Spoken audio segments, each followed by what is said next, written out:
Malaquias 3, 4 foi cumprido na torre de vigia. Veremos se isso é verdadeiro ou falso. Vamos analisar um texto profético, veremos quando foi cumprido, e também veremos qual a interpretação que a torre de vigia lhe dá, e vamos compará-lo com o que a Bíblia diz. Malaquias 3, Vejam. Enviarei o meu mensageiro, e ele preparará o caminho diante de mim. E de repente o verdadeiro Senhor, a quem vocês procuram, virá ao seu templo. E o mensageiro do pacto, de quem vocês se agradam, virá. Ele certamente virá, diz Jeová dos Exércitos. Este é um texto profético. Vejamos qual foi o cumprimento disso. Mateus 11, 7, 10. E, partindo eles, começou Jesus a dizer às turbas, a respeito de João, que fostes ver no deserto? Uma cana agitada pelo vento? Sim, que fostes ver? Um homem ricamente vestido? Os que trajam ricamente estão nas casas dos reis. Mas então que fostes ver? Um profeta. Sim, vos digo eu, e muito mais do que profeta, porque é este de quem está escrito: eis que diante da tua face envio o meu anjo, que preparará diante de ti o teu caminho. Marcos 3. Princípio do Evangelho de Cristo, Filho de Deus, como está escrito no profeta Isaías: eis que eu envio o meu anjo ante a tua face, o qual preparará o teu caminho diante de ti. Voz do que clama no deserto: preparai o caminho do Senhor, endireitai as suas veredas. Lucas 1:13, 6, 7. Mas o anjo lhe disse: Zacarias, não temas, porque a tua oração foi ouvida, e Isabel, tua mulher, dará à luz um filho, e lhe porás o nome de João. E converterá muitos dos filhos de Israel ao Senhor seu Deus, e irá adiante dele no espírito e virtude de Elias, para converter os corações dos pais aos filhos, e os rebeldes à prudência dos justos, com o fim de preparar ao Senhor um povo bem disposto.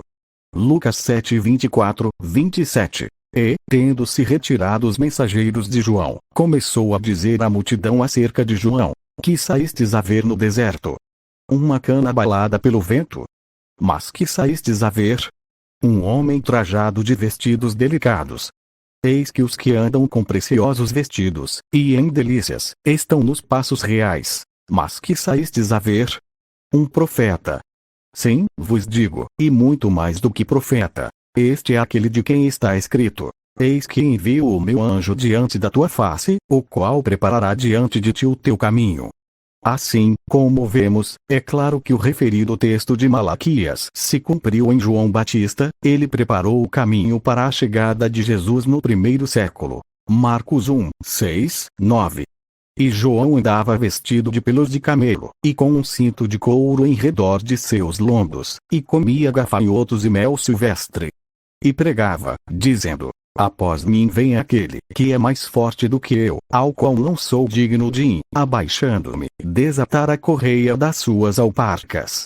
Eu, em verdade, tenho-vos batizado com água. Ele, porém, vos batizará com o Espírito Santo. E aconteceu naqueles dias que Jesus, tendo ido de Nazaré, da Galileia, foi batizado por João, no Jordão. Então fica claro que se cumpre em João Batista, foi ele quem preparou o caminho para a chegada de Cristo no século I. E não deveria ter outro cumprimento. Agora vamos ver o que o J.W. Org diz sobre isso. Sentinela 2020. Maio. Página 4. Parágrafo 6. O Rei do Norte no tempo do fim. 6. A partir de 1870, o povo de Deus começou a se organizar como grupo. Foi nesse ano que Charles Russell e outros formaram um grupo de estudo da Bíblia. O irmão Russell e seus amigos agiram como o prédito mensageiro que preparou o caminho antes do estabelecimento do reino messiânico. Mal. 3, 1. Essa afirmação feita pela J.W. é totalmente doida. Quer dizer, já vimos que a Bíblia diz muito claramente que esse texto se cumpriu em João. Não há base bíblica para dar-lhe o segundo cumprimento. Aqui a sociedade parece estar aplicando os tipos e antítipos, sem base bíblica.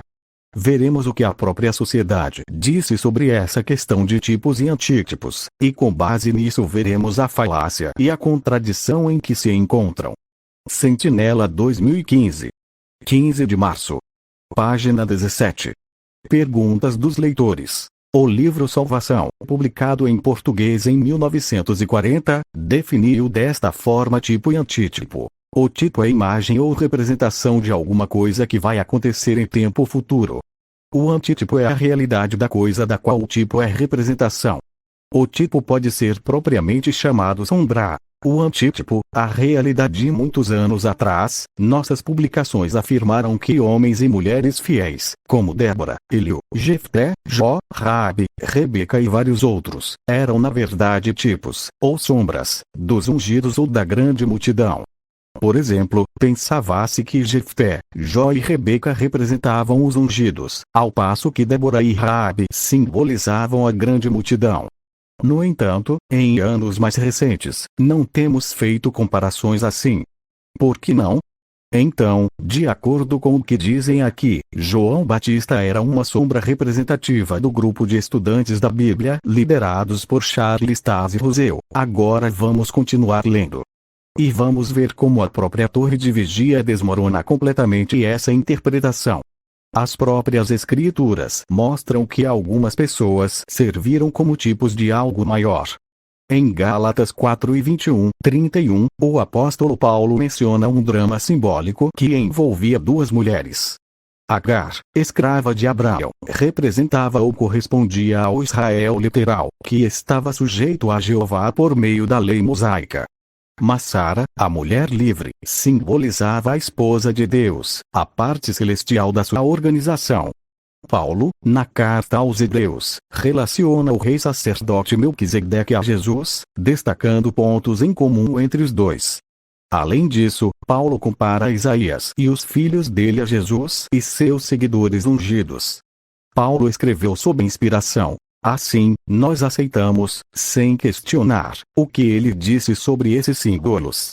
No entanto, mesmo quando a Bíblia mostra que uma pessoa serve como tipo, ou símbolo, de outra, não devemos concluir que cada detalhe ou acontecimento na vida daquela pessoa representa algo maior. Por exemplo, embora Paulo tenha dito que Melquisedeque era um tipo profético de Jesus, ele não disse nada sobre a ocasião em que Melquisedeque trouxe pão e vinho para Abraão depois que ele derrotou 4 reis. Portanto, não há base bíblica para atribuir um significado oculto a esse acontecimento. Alguns escritores que viveram nos séculos seguintes à morte de Cristo caíram numa armadilha. Eles viam tipos proféticos em tudo. Ao descrever os ensinamentos de Orígenes, Ambrósio e Jerônimo, a obra The International Standard Bible Encyclopedia, Enciclopédia Bíblica Padrão Internacional, explica. Eles procuravam tipos, e logicamente os encontravam, em todos os acontecimentos registrados nas Escrituras, mesmo nas coisas mais banais. Eles pensavam que até a circunstância mais simples e comum escondia a verdade mais obscura. Até mesmo o número de peixes que os discípulos apanharam na noite em que o Salvador ressuscitado apareceu a eles. Quantas aplicações desse número, 153, alguns tentaram fazer. Agostinho de Hipona comentou extensivamente o relato de quando Jesus alimentou cerca de 5.000 homens com 5 pães de cevada e 2 peixes. Visto que a cevada era considerada inferior ao trigo, Agostinho concluiu que os 5 pães certamente representavam os 5 livros de Moisés. A cevada, inferior, representava a suposta inferioridade do Velho Testamento. E os 2 peixes? Por alguma razão, ele os comparou a um rei e um sacerdote. Outro erudito que gostava muito de tipos e antítipos viu um significado simbólico no ato de Jacó comprar a primogenitura de Esaú com uma tigela de ensopado vermelho. Para ele, isso representava o fato de Jesus ter comprado a herança celestial para a humanidade com seu sangue vermelho. Se essas interpretações parecem forçadas, você pode entender a dificuldade. Os humanos não podem saber quais relatos bíblicos são sombras de coisas futuras e quais não são. Qual é o melhor caminho a seguir? Quando as Escrituras dizem que uma pessoa, um acontecimento ou um objeto são tipos proféticos de outra coisa, nós aceitamos. Do contrário, devemos ter cautela ao dizer que certa pessoa ou relato são antítipos de algo, se não há base bíblica específica para isso. O que eles dizem aqui neste último parágrafo citado, colapsa completamente a interpretação de que o primeiro mensageiro de Malaquias 3:1 representa os estudantes da Bíblia e Charles Taze Russell. Já sabemos que há base bíblica para mostrar que esse mensageiro foi João Batista, mas não há base bíblica para dizer que João Batista representa Charles Taze Russell e os estudantes da Bíblia. Portanto, Malaquias 3:1 não pode receber essa interpretação, pois não tem base bíblica. A JW está indo além do que está escrito e a Bíblia alerta sobre isso. 1 Coríntios 4:6 Irmãos, eu apliquei essas coisas a mim mesmo e a Apolo para o bem de vocês, a fim de que, por meio do nosso exemplo, aprendam a regra. Não vão além das coisas que estão escritas, a fim de que não fiquem cheios de orgulho, tomando o partido de um contra o outro. Eles estão pregando coisas diferentes do evangelho original, e a Bíblia adverte sobre isso. Gálatas 1:8-9. No entanto, mesmo que um de nós ou um anjo do céu lhes declare como boas novas algo além das boas novas que lhes declaramos, que ele seja amaldiçoado. Como acabamos de dizer, digo agora novamente: quem quer que esteja lhes declarando como boas novas algo além daquilo que vocês aceitaram, seja amaldiçoado. Agora lemos os versículos 2-4 do capítulo 3 de Malaquias. E vamos ver como as JW interpretam isso. E veremos isso à luz da Bíblia, e veremos como sua interpretação colapsa ainda mais. Malaquias 3:2-4 Mas quem suportará o dia da sua vinda, e quem conseguirá se manter de pé quando ele aparecer? Pois ele será como o fogo do refinador e como a barrela dos lavadeiros. E ele se sentará como um refinador e purificador de prata, e purificará os filhos de Levi. E os depurará como o ouro e como a prata, e eles certamente se tornarão para Jeová pessoas que apresentam uma oferta em justiça. E a oferta de Judá e de Jerusalém será realmente agradável a Jeová, como nos dias do passado e como nos tempos antigos. Sentinela 2014. 15 de novembro. Página 30. Perguntas dos leitores. É interessante que Revelação 11:1-2 relaciona esses acontecimentos como uma época em que o templo espiritual seria medido, ou avaliado. O capítulo 3 de Malaquias menciona uma inspeção similar do templo espiritual, seguida por um período de purificação. Quanto tempo durou essa inspeção e purificação? De 1914 à parte inicial de 1919. Esse período inclui tantos 1.260 dias literais, 42 meses, como os 3 dias e meio simbólicos mencionados no capítulo 11 de Revelação. Se analisarmos Malaquias 3:1-2 e Apocalipse 11:3, podemos ver que eles não têm nenhuma relação. Em Apocalipse quem mede o templo é João.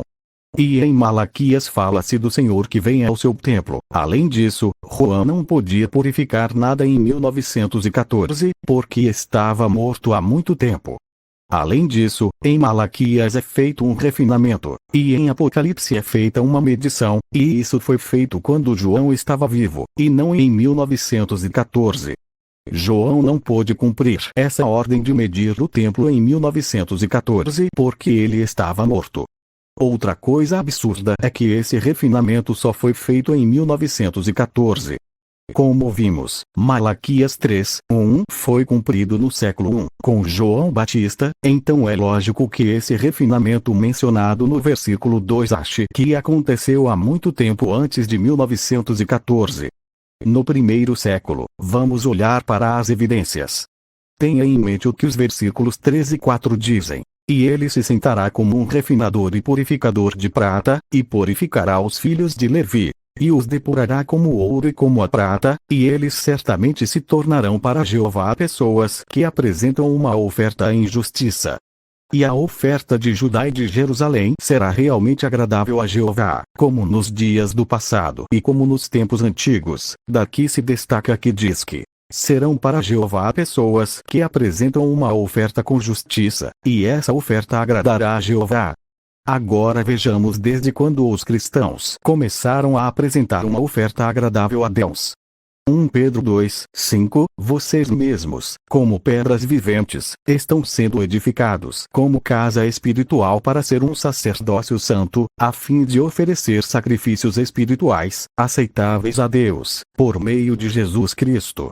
Hebreus 13:15, por meio dele, ofereçamos sempre a Deus um sacrifício de louvor, isto é, o fruto dos nossos lábios, que fazem declaração pública do seu nome. Romanos 12, 1, portanto, eu lhes suplico, irmãos, pelas compaixões de Deus, que apresentem o seu corpo como sacrifício vivo, santo e aceitável a Deus, prestando assim um serviço sagrado com a sua faculdade de raciocínio. Portanto, é claro que os cristãos começaram a oferecer uma oferta agradável a Deus desde o primeiro século, quando a igreja cristã foi formada. Não é lógico que os cristãos só começaram a oferecer uma oferta agradável a Deus desde 1914. Isso não tem base bíblica e é totalmente ridículo. Agora o versículo 3 diz para purificá-los. Essa purificação também começou no século I, não começou em 1914. Vamos ver a prova. João 15, 3. Vocês já estão limpos por causa da palavra que vos tenho falado.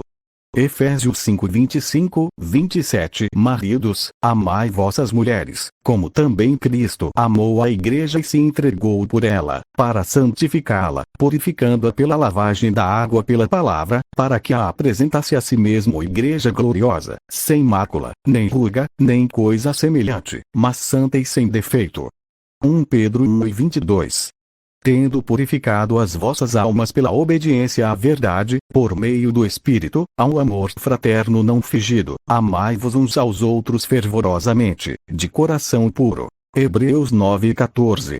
Quanto mais o sangue de Cristo, que pelo Espírito eterno se ofereceu a si mesmo sem mácula a Deus, purificará das obras mortas a vossa consciência, para servirdes ao Deus vivo. Claramente, a purificação daqueles que se convertem a Cristo começou no século I, depois que Cristo ofereceu sua vida em sacrifício, e por meio de seu sangue, aqueles que exercem fé nele são purificados. E isso começou a partir do século I, não a partir de 1914. É ridículo afirmar que essa purificação começou apenas a partir de 1914. Então, em conclusão, o mensageiro de Malaquias 3, 1, que preparou o caminho do Senhor, foi João Batista. E isso se cumpriu no primeiro século, e não em 1914. E a purificação dos cristãos para dar uma oferta agradável a Deus. Ela se cumpriu desde que Jesus deu sua vida em sacrifício, e isso não se cumpre desde 1914. Eu também queria acrescentar algo mais. Lembremos que a sentinela, onde descartaram os tipos e antítipos, sem base bíblica, estava em uma sentinela antes da sentinela, onde mencionavam que Malaquias 3, 1, 4 se cumpriu nos estudantes da Bíblia e em Charles Taze Russell. Então isso cria uma séria contradição. E torna ainda mais fraco o fundamento para dizer que Malaquias 3, 1, 4 foi cumprido na torre de vigia.